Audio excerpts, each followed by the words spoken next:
নমস্কাৰ জব আৰু কেৰিয়াৰ টিভিৰ অন্য এটি ইনফৰ্মেটিভ ভিডিঅ'লৈ আপোনালোকক স্বাগতম জনাইছোঁ। আজিৰ এই ভিডিঅ'টোত মই আপোনালোকক দেখাম এয়াৰ ইণ্ডিয়া ছাৰ্ভিচৰ ফালৰ পৰা কিছুমান ভেকেঞ্চিজ আহিছে আৰু এই ভেকেঞ্চিসমূহ আমাৰ অসমৰ লোকেশ্যনৰ কাৰণে আহিছে। আপোনালোকে যদি এলিজিবল আৰু ইণ্টাৰেষ্টেড হয় তেন্তে এপ্লাই কৰি দিব পাৰিব। ইমান দিনৰ পৰা যদি আপোনালোকে এয়াৰপৰ্টৰ চাকৰি এটা কৰিম বুলি ভাবি আছে তেন্তে এইটো আপোনালোকৰ কাৰণে এটা সুন্দৰ অপৰচুনিটি আৰু ইয়াত যিকেইটা পোষ্ট ওলাইছে সেইকেইটাৰ কাৰণে বেছি কোৱালিফিকেশ্যন নালাগে। যদি আপোনালোকে ভাবিছে যে এয়াৰপৰ্টৰ চাকৰি এটা কৰিম তেন্তে ভিডিঅ'টো স্কিপ নকৰাকৈ শেষলৈকে চাই থাকক। এতিয়া স্ক্ৰীনত মই যোনখন দেখাইছোঁ এইখন হৈছে এয়াৰ ইণ্ডিয়া ছাৰ্ভিচৰ অফিচিয়েল ৱেবছাইট হয়। তাত যদি আমি এতিয়া কেৰিয়াৰ্ছত যাওঁ আৰু ৰিক্ৰুটমেণ্টত যাওঁ তেন্তে আমাৰ ওচৰত এইখন স্ক্ৰীন খোল খাব।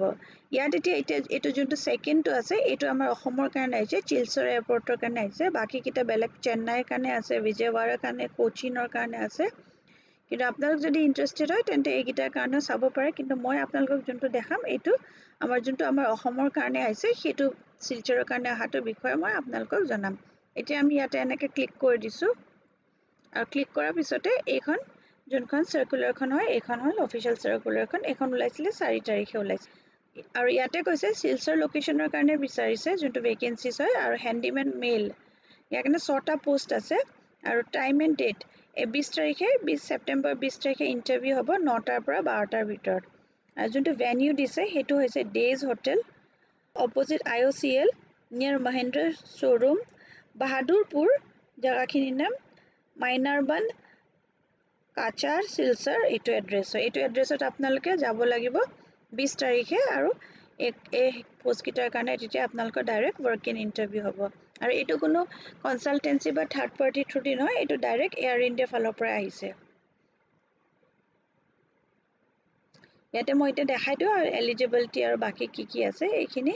ইয়াতে যোনটো এই পোষ্টকেইটাৰ কাৰণে যোনটো এলিজিবিলিটি বিচাৰিছে সেইটো কৈছে SSC বা 10th ষ্টেণ্ডাৰ্ড পাছ। তাৰমানে আপোনালোকে যদি 10 পাছ কৰিছে তেন্তে এপ্লাই কৰি দিব পাৰিব। আৰু must be able to read and understand English language. অকণ ইংলিছ লেংগুৱেজ তাৰপিছত লোকেল লেংগুৱেজ হিন্দী লেংগুৱেজ এইখিনি আপোনালোকে বুজি পাব লাগিব আৰু অলপ চলপ আপোনালোকে পঢ়িব পাৰিব লাগিব। ধৰি লওক হেণ্ডিমেনৰ যিহেতু কাম হয় আপোনালোকৰ বেগ চেগবিলাক অফলোডিং কৰা, নিয়া, ট্ৰলিত ভৰাই পেলাই হুইলচেয়াৰ পেচেঞ্জাৰ থাকিলে সেইবিলাক নিয়া, তেনেকুৱা ধৰণৰ কিছুমান কাম হ'ব। বেছি ডিফিকাল্ট কাম নহয় কিন্তু তথাপিও অলপ চলপ আপোনালোকে ইংলিছ বুজি পাব লাগিব। ষ্টেচনটো চিলচৰৰ কাৰণে কৈছে আৰু এইটো যোনটো চেলাৰী ইয়াত অফাৰ কৰিছে 15,120 টকা। জেনেৰেল কেটেগৰীৰ কাৰণে 28 বছৰ বিচাৰিছে আৰু যদি OBC হয় তেন্তে 3 বছৰ এজ ৰিলেক্সেশ্যন পাব আৰু ST SC কাৰণে 5 বছৰ ৰিলেক্সেশ্যন দিছে এজ পাৰ গভৰ্ণমেণ্ট ৰুলছ। যিহেতু এইটো হেণ্ডিমেনৰ চাকৰি হয়, baggage cargo loading offloading from aircraft trolley assisting wheelchair passengers and other passengers এনেকুৱা ধৰণৰ কাম আপোনালোকে কৰিব লাগিব। Selection into process of a physical endurance test like weight lifting, running. Those qualifying the physical endurance test alone will be sent for the interview. অলপমান আপোনালোকে physical চাব যে আপোনালোকে বেগ চেগ উঠাব, দৌৰিব বা এনেকৈ আপোনালোকৰ মানে ষ্ট্ৰেংথটো চাব বেচিকেলি। তাৰপিছতে পাৰ্চনেল বা ভাৰ্চুৱেল ইণ্টাৰভিউ হ'ব। প্ৰথমতে ফিজিকেল টেষ্ট এটা ল'ব আৰু তাৰপিছতে ইণ্টাৰভিউ হ'ব। The selection process would be conducted on the same day or on subsequent days. তাৰপিছতে প্ৰথম দিনাখন যদি ফিজিকেল টেষ্টটো হ'ব তাৰপিছতে যোনকেইজনক কোৱালিফাই কৰিব তাৰপিছত তেখেতলোকক ইণ্টাৰভিউৰ কাৰণে মাতিব। Applicant meeting with the eligibility criteria mentioned in the advertisement on the 1st September 2024 are required for a work in person to the venue for the তাৰমানে যদি আপোনালোকে 1 ছেপ্টেম্বৰৰ ভিতৰত মেট্ৰিক পাছ কৰিছে বা 10 পাছ কৰিছে লগতে আপোনালোকৰ এজটো 28 বছৰৰ ভিতৰত হৈছে তেন্তে আপোনালোকে ডাইৰেক্ট ৱৰ্ক ইন ইণ্টাৰভিউৰ কাৰণে যাব পাৰিব বুলি কৈছে। এতিয়া ক'লোৱে মই এপ্লাই কৰা প্ৰচেছটো ডাইৰেক্ট ৱৰ্ক ইন ইণ্টাৰভিউ হ'ব।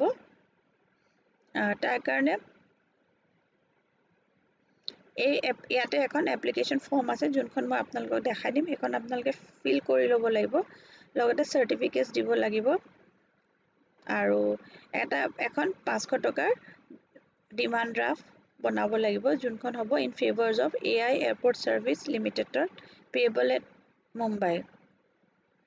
No fees to be paid by ex-servicemen candidates belonging to ST/SC communities. যদি ex-servicemen হয় বা ST/SC হয় তেতিয়াহ'লে আপোনালোকে ফিজ দিব নালাগে আৰু তাতে আপোনাৰ নিজৰ ফুল নামটো মোবাইল নম্বৰটো ডিমাণ্ড ড্ৰাফটখনৰ পিছফালে লিখিব লাগিব তাৰপিছত কি ডকুমেণ্টছ লাগিব এখন recent passport size colour photograph লাগিব আৰু should be pasted nearly in the space provided in the application form খন ইয়াতে আছে মই আপোনালোকক দেখাই দিম সেই ফৰ্মখনৰ আপোনাক এখন ফটো লগাব লাগিব self attested copies of documents লাগিব লিষ্টখন ইয়াতে থাকিব original document should not be submitted along with the application form original খিনি আপোনালোকে লৈ যাব লাগিব বাকি self attested খিনি আপোনালোকে তাতে application form খনৰ লগত গাঠি দিব লাগিব valid passport or one set copy if available যদি আপোনাৰ কাছে পাসপোৰ্ট আছে তাৰ আপোনালোকে এখন পাসপোৰ্ট খন লৈ যাব আৰু লগতে এখন তাৰ ফটোকপি লৈ যাব পাৰিব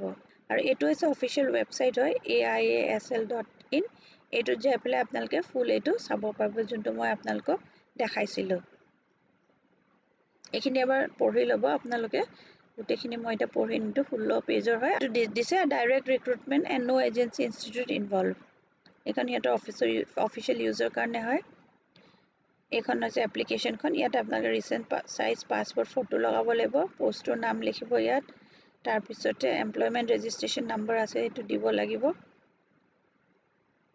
ফুল name block father's name date of birth এখিনি গুটেখিনি আপোনালোকে address of correspondence pin number এখিনি গুটেখিনি আপোনালোকে ভৰাব লাগিব ST/SC হলে এখিনি কি আছে গুটে নিজৰ ডিটেইলছ খিনি পঢ়া ডিটেইলছ খিনি হাইয়েষ্ট কোৱালিফিকেশন কি আপোনালোকে কোনটো সাবজেক্ট কব তাৰপিছত ইয়াতে কোনটো ল্যাঙ্গুৱেজ আপোনালোকে ক'ব পাৰে যদি পাৰে ইংলিশ ৰিড স্পিক ৰাইট ৰিমাৰ্কস এনেকে ধৰণৰ গুটেখিনি ভৰাব লাগিব ওয়াৰ্ক এক্সপেৰিয়েন্স কিবা আছে যদি ইয়াত দিব ইয়াতে ওয়াৰ্ক এক্সপেৰিয়েন্স টো মেনশন কৰা নাই নহলো হ'ব তাৰপিছত ডিমান্ড ড্ৰাফটখন হেখন আপোনালোকে ইয়াতে কোৰপৰা বনাইছে কি কথা গুটে ডিটেইলছ খিনি দিব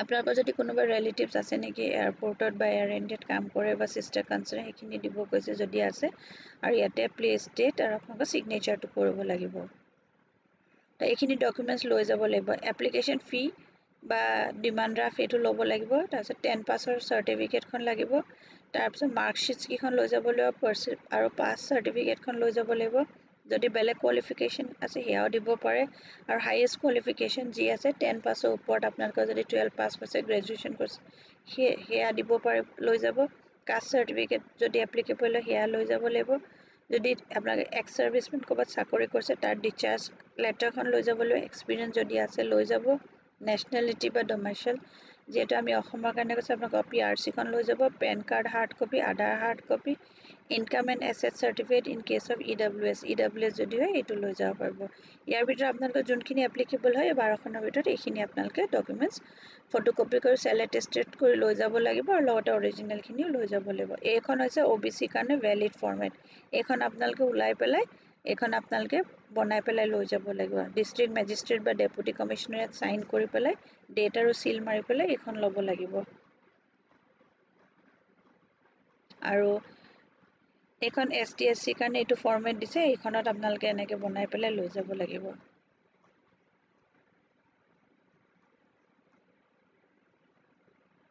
আৰু যদি আপোনালোকে EWS এৰ ইকোনমিক্যালি উইকাৰ সেকশন হয় এইখন ইনকাম এসেট সাৰ্টিফিকেট এইখন আপোনালোকে এইখন বনাই পেলাই লৈ যাব লাগিব এটো এটা ভাল অপৰচুনিটি হয় যদি 6টা পোষ্ট আছে এটো ডাইৰেক্ট আপোনালোকে এয়াৰ ইণ্ডিয়াৰ আন্ডাৰত কাম কৰিব পাৰিব আৰু ইয়াৰ কাৰণে যেহেতু 10 পাছ হল এলিজিবিলিটি হয় আৰু স্যালাৰিও ভাল দিছে সেইকাৰণে আপোনালোকে যদি আৰহতা মিলে আৰু ইন্টাৰেস্টেড হয় এপ্লাই কৰি দিব পাৰিব আশা কৰো ভিডিওটো আপোনালোকৰ কাৰণে হেল্পফুল হৈছে যদি হেল্পফুল হৈছে তেন্তে লাইক এটা কৰি দিব আৰু ফ্ৰেণ্ডছ আৰু ফ্যামিলিৰ মাজতে শেয়াৰ কৰি দিব কোনোবা যদি এই জব গিটাৰ কাৰণে ইন্টাৰেস্টেড হয় তেওঁলোকে এপ্লাই কৰিব পাৰিব আকৌ এটা নতুন ভিডিও লৈ লগ পাম ধন্যবাদ